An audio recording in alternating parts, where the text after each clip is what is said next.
আসসালামু আলাইকুম সম্মানিত দর্শকবৃন্দু, আজকে আপনাদেরকে একটি মসজিদের সাথে পরিচয় করে দিতে চাচ্ছি। অর্থাৎ মসজিদটি এতই সুন্দর, মিরপুরবাসীর জন্য মসজিদটি আসলে অনেক সুন্দর, যা না দেখলে আপনি অনেক মিস করবেন। যারা মিরপুর 1 নম্বর আশেপাশে থাকেন তারা মসজিদটি চিনে থাকার কথা, তবে না চিনলেও সমস্যা নেই। আজকে আমি আপনাদের সাথে এই মসজিদের পরিচয় করিয়ে দিব। এই হলো মসজিদের মূল গেট বা একেবারে ফ্রন্ট সাইড। বুঝছেন, দেখতে অনেক দৃষ্টিনন্দন মসজিদটি, তবে আপনি মসজিদে নামাজ না পড়লে আপনি মিস করবেন। মসজিদটা ডিজাইন এত সুন্দর এবং মসজিদের আপনার ভিতরের যে একটা কারুকার্য সেগুলো অনেক সুন্দর। এই দেখেন, মসজিদের সামনে রয়েছে আপনার দৃষ্টিনন্দন অনেক ভবন, যা সরকারি কোয়ার্টার নামে পরিচিত, এবং এর সামনে রয়েছে আপনার একটি সড়ক, অর্থাৎ যেটাকে মিরপুর রোড বলা হয়। এই মসজিদের ডান পাশেই রয়েছে আপনার বিশাল সুন্দর একটি জায়গা, এবং এখানে রয়েছে আরও একটি পার্কিংয়ের ব্যবস্থা রয়েছে, যা আপনি ঢাকা শহরে খুব কম মসজিদই এই বিষয়টা পাবেন। আপনারা গাড়ি রয়েছে, আপনি গাড়িটি নিয়ে মসজিদে নামাজ পড়তে যেতে পারবেন এবং নিশ্চিন্তে মসজিদের পার্কিংয়ের জায়গায় গাড়িটি রেখে আপনি নামাজ পড়তে পারবেন। এখানে রয়েছে সুন্দর সুন্দর আপনার প্রাকৃতিক দৃশ্য, গাছ। আপনি চাইলে নামাজ শেষে একটু গাছের ছায়ায় দাঁড়াতে পারবেন, যা আপনি অন্যান্য মসজিদে পাবেন বলে মনে হয় না। ঢাকা শহরের অধিকাংশ মসজিদগুলো এ ধরনের গাছ শূন্য বললেই চলে।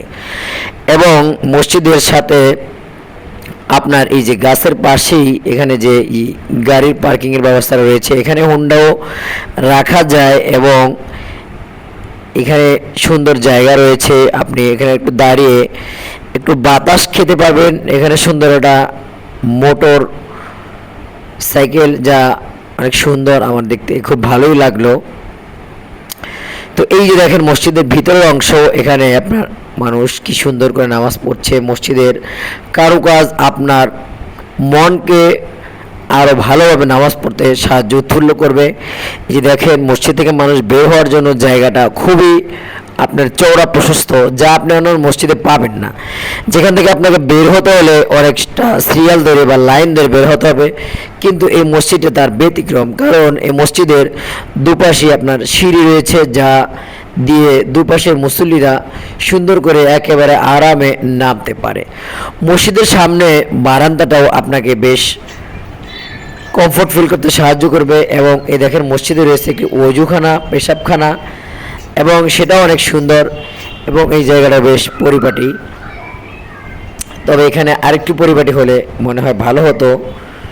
যাই হোক, সেটা মসজিদ কর্তৃপক্ষ আপনার এ ব্যাপারে আরও সজাগ দৃষ্টি রাখবেন। আরেকটি বিষয়, এখানে দেখেন মসজিদের সামনেই একটি বাজার বসে, যা শুক্রবারই বসে, কারণ এখানে যে সমস্ত মুসল্লি ভাইরা নামাজ পড়তে আসেন তাদের প্রয়োজনীয় জিনিসগুলো তারা এখান থেকে ক্রয় করতে পারেন। যেমন দেখেন, এই যে মাছ, এখানে অনেক প্রকার মাছ রয়েছে। কই মাছ, তারপর হচ্ছে আপনার শিং মাছ, তারপর একটু আগে দেখালাম ইলিশ মাছ, এই যে দেখেন ট্যাংরা মাছ, তেলাপিয়া মাছ। এখানে আপনি ভালো ভালো মাছ পাবেন এবং খুব কম দামে কিনতে পারবেন। এক ভাই দেখেন তাল বিক্রি করছেন, তো আপনি নামাজ পড়তে গেলে তালও খেতে পারবেন। আরেক ভাই আনারস বিক্রি করছেন, আপনার প্রয়োজনে আপনি এখান থেকে আনারস নিতে পারবেন। এই যে দেখেন কলা বিক্রি করছেন এক ভাই, আপনার প্রয়োজনে কলা নিতে পারবেন। এই যে দেখেন লেবু বিক্রি করছে এক ভাই, আপনার প্রয়োজনে লেবু নিতে পারবেন।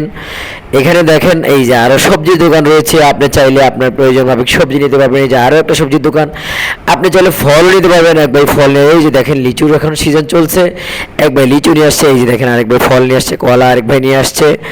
তো আসলে একটা মসজিদে নামাজ পড়তে গেলে আপনি মোটামুটি নামাজ পড়ে আপনার প্রয়োজনীয় বাজারগুলো আপনি করেই দেখেন এক ভাই আম বিক্রি করছে, এখানে সাথে পেয়ারাও আছে।